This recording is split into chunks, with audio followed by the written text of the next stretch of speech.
कि महाराज क्या है, इनको बता दो ये 5G है। यहाँ धर्म पे आज पीटा जा रहा है, आज लड़ाई लड़ी जा रही है। लोग तो चांद पे हिस्सा कर रहे हैं, लोग तो ये सोच रहे हैं चांद पे कैसे जिंदगी बसर करें। जब तक भाजपा है धर्म बिकेगा, जब धर्म बिकना बंद हो जाएगा तो देश तरक्की करेगा। हमारे यहाँ आज भी धर्म के नाम पे दंगे होते हैं और ये राजनीति आज भी धर्म पे करते हैं। जहां काम पे करना था, लोगों को रोजगार देना था, नशे पे बात नहीं होती है, धर्म पे आज भी चर्चा होती है। ये तरक्की करेंगे। खोज ये कर रहे हैं हजारों सैकड़ों साल पुरानी। अरे खोज आगे की करो कि दुनिया को आगे तरक्की पे कैसे लाएं, इस मुल्क को बेहतरी की ओर कैसे लाएं। जब धर्म पे बात आती है तो नेता आगे नहीं होता है, तब धर्म को मानने वाले, जो भगवान को मानता है, जो अल्लाह को मानता है, वो अपने धर्म के बारे में खुद इतना सक्षम है। एक एक बच्चा, एक एक आदमी अपने धर्म की लड़ाई खुद लड़ेगा। तुम्हारे नौजवान जब शराब के नशे में धुत होते हैं, चाहे वो जम्मू के हैं या कश्मीर के, MA, MPhil, PhD 3 डिग्रियां हासिल करने के बाद रोजगार नहीं मिल पा रहा है, जो कैजुअल लेबरर्स हैं, जो SPOs हैं, जो VDC वाले हैं, जो आंगनवाड़ी हैं, उनको पीटा जाता है। वोकेशनल ट्रेनर्स हैं, पता नहीं कौन कौन सा डिपार्टमेंट है, उसमें आप लोगों के बच्चे नहीं हैं, उसमें आप लोगों का मुस्तकबिल नहीं है। जब उनको पीटा जाता है, क्या उस चीज के लिए कभी बीजेपी का नेता कोई आगे आया? किसी ने किसी के खिलाफ प्रोटेस्ट किया? मैं अपने इलाके से जीत कर आया हूं, ठीक है। मैंने एक मस्जिद के इमाम को हराया है। किसको हराया? मस्जिद के इमाम। मैंने एक मस्जिद के इमाम को हराया, जिसे धर्म में सबसे बड़ा सम्मान है।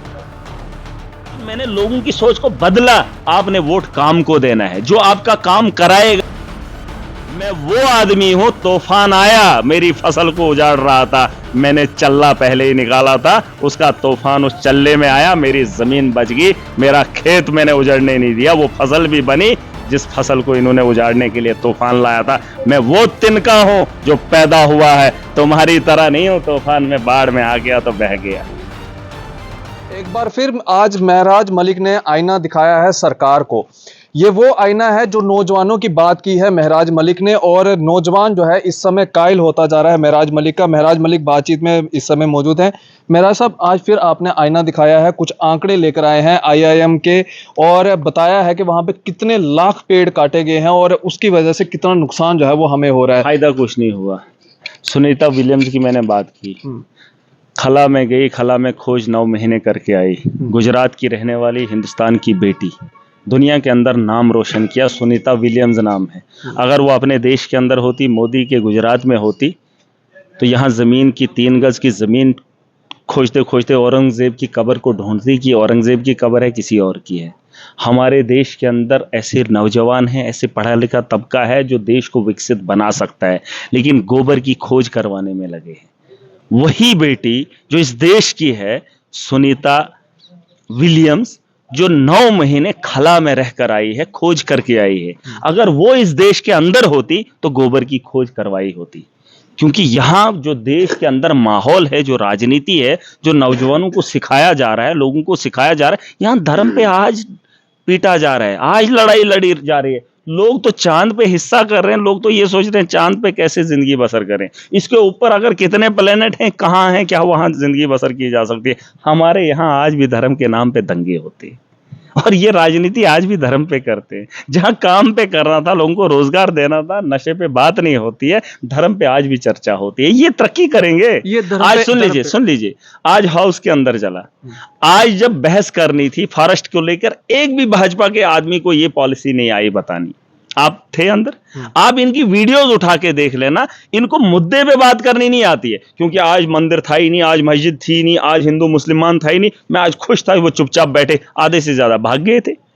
भाई बात करो ना, आपको बात करनी आनी चाहिए। हर चीज पे, हर डिपार्टमेंट पे आपको पॉलिसी बनानी आनी चाहिए। अरे मैं एक छोटा सा आदमी, अदना सा, आपको तो मेरी पहचान भी नहीं है। मैंने जब जब डिपार्टमेंटों से बात की या डिपार्टमेंटों के बारे में बात की, मैंने पॉलिसी भी बताई। आप रेवेन्यू भी जनरेट कर सकते हो, लोगों को रोजगार भी दे सकते हो, और उस वसाइल को बेहतर भी रख सकते हो, और उस नेचुरल ब्यूटी को बरकरार भी कैसे रखा जाए उसके बारे में बताया। इन्होंने एम्स का डिंडोरा पीटा, इन्होंने IIM की बात की। जाओ पता करो IIM कहाँ बना है। वहां पर जो पेड़ उजाड़े हैं, उन पेड़ों की जगह क्या इन्होंने दूसरे प्लांट की?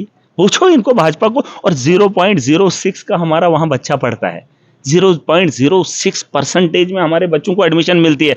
वहाँ नौकरी में तो हमारा हिस्सा ही नहीं है। चपरासी की नौकरी देते हैं और उसमें भी 30,000 अगर ऊपर से होगी 10,000 में गुजारा करवाते हैं, वरना गेट से बाहर निकलवा देते हैं। ये हालात हैं IIM के। ये पता कर लो, जमीन उजाड़ दी है। देखिए, मैं ये फैक्ट्स पे बात कर रहा हूँ और आपको ये भी पता होना चाहिए वहां पर जो मुलाजिम हमारे हैं उनके साथ व्यवहार क्या हुआ, वो मैंने लिखत में उमर अब्दुल्ला को दिया है। और ये बताएं कि मोदी ने एम्स लाया, IIM लाया, भाई जम्मू कश्मीर के लोगों को फायदा क्या हुआ? ये तो पूछना मेरा हक है। फैक्ट्स पे मैं बात कर रहा हूँ, वो सारी चीजें मैंने दी है। मेहराज साहब, आपने धर्म की राजनीति के ऊपर बात की, कौन करता है धर्म की मैंने राजनीति? बोला सुनीता विलियम्स अगर इधर होती तो कहाँ होती? वो जाती खला में, खला में जाती, खला में जाती। अरे खला में नहीं होती, गोबर को ढूंढ रही होती, जमीन के गज को नाप रही होती कि कहां पर है वो औरंगजेब, उसकी कब्र ढूंढ। खोज ये कर रहे हैं हजारों सैकड़ों साल पुरानी। अरे खोज आगे की करो कि दुनिया को आगे तरक्की पे कैसे लाएं, इस मुल्क को बेहतरी की ओर कैसे लाएं। जब तक भाजपा है धर्म बिकेगा, जब धर्म बिकना बंद हो जाएगा तो देश तरक्की करेगा। मेहराज साहब, आप अपनी बातों में, तकरीरों में हमेशा ये कहते हैं कि मैं सोच बदलना चाहता हूँ, और क्या? कहीं ना कहीं शुरुआत हुई है, लगता है आपको? बिल्कुल नहीं। आपको क्या लगता है? मैं इस ऐवान का हिस्सा हूँ, इससे बड़ी बात आपको क्या लगनी चाहिए? आपके बाद आपके बाद जो बाहर बैठे हैं, ऐवान का बाहर बैठे हैं, आ जाएगी। बिल्कुल अच्छी बात को हर कोई लेना चाहता है, अच्छी बात को हर कोई लेना चाहता है, रोजगार हर कोई पाना चाहता है। अब लोगों को ये नहीं पता है कि ये धर्म को बचाने वाले हैं कि रोजगार देने वाले हैं। लोगों को अभी भी लगता है इस ऐवान से धर्मों को बचाया जाएगा। नहीं, धर्मों को यहाँ बचाने की जरूरत नहीं है। धर्मों को धर्म के लोग अच्छे से जानते हैं। जब धर्म पे बात आएगी तब नेता आगे नहीं आएगा। जब धर्म पे बात, सुन लीजिए, ये जो आवाम मेरे को देख रही है, जब धर्म पे बात आती है तो नेता आगे नहीं होता है। तब धर्म को मानने वाले, जो भगवान को मानता है, जो अल्लाह को मानता है, वो अपने धर्म के बारे में खुद इतना सक्षम है। एक एक बच्चा, एक एक आदमी अपने धर्म की लड़ाई खुद लड़ेगा। फिर वहां नेता नहीं होता। नेता तब भी आगे करता है, उन्हें लगता है यहाँ ऐवानों से धर्मों को बचाया जाएगा। नहीं, ये सिर्फ बेवकूफ बनाया जा रहा है। मेहराज जी, जैसे आपने हिंदुओं की बात छेड़ी थी, कुछ हिंदू, कुछ नहीं, ज्यादातर हिंदू भी आपके स्पोर्ट में आ गए। कहीं ना कहीं सोच तो बदली है। इन्होंने, मुझे नहीं पता था कि ये लफ्ज हिंदू को इतना बेचते हैं। अगर मुझे पता होता मैंने तो मुंह ही नहीं खोला होता। ये तो मुझे तब पता चला जब इन्होंने हर डिस्ट्रिक्ट में प्रोटेस्ट करवाया। लेकिन मैं पूछना चाहता हूं कि यार, तुम्हारे नौजवान जब शराब के नशे में धुत होते हैं, चाहे वो जम्मू के हैं या कश्मीर के, MA, MPhil, PhD, 3-3 डिग्रियां हासिल करने के बाद रोजगार नहीं मिल पा रहा है। जो कैजुअल लेबरर्स हैं, जो SPOs हैं, जो VDC वाले हैं, जो आंगनवाड़ी हैं, उनको पीटा जाता है। वोकेशनल ट्रेनर्स हैं, पता नहीं कौन कौन सा डिपार्टमेंट है, उसमें आप लोगों के बच्चे नहीं हैं, उसमें आप लोगों का मुस्तकबिल नहीं है। जब उनको पीटा जाता है, क्या उस चीज के लिए कभी बीजेपी का नेता कोई आगे आया? किसी ने किसी के खिलाफ प्रोटेस्ट किया?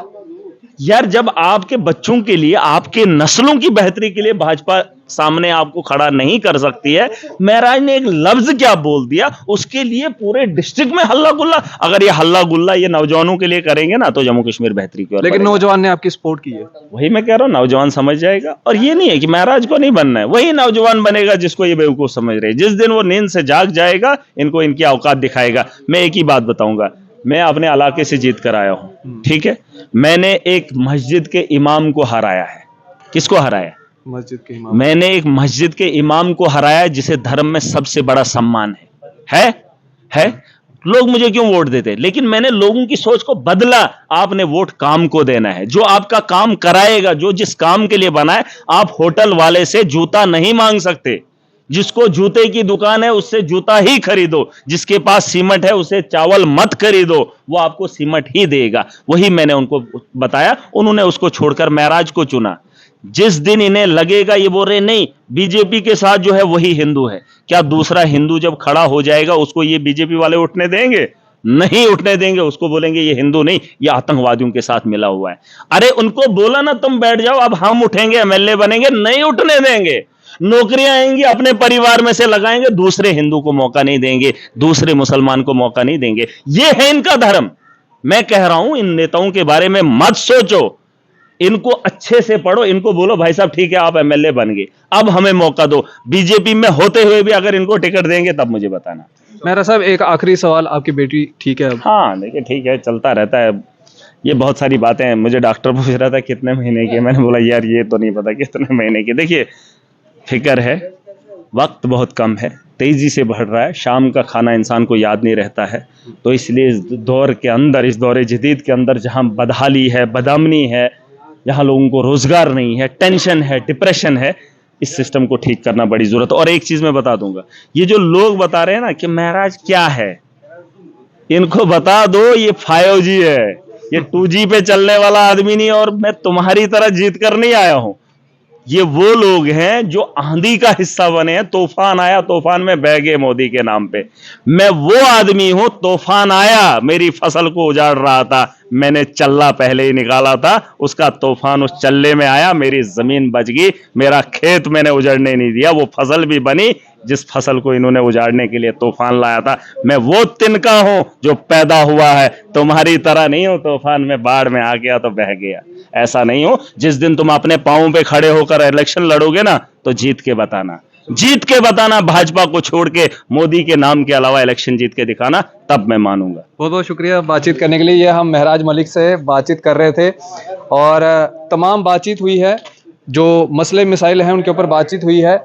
आप अपनी राय इस वीडियो के कमेंट सेक्शन में जरूर रखिएगा। आप इसी तरह से बढ़ रहे द न्यूज़ 9 के साथ। मुझे दीजिए इजाजत। आदाब, अस्सलाम वालेकुम।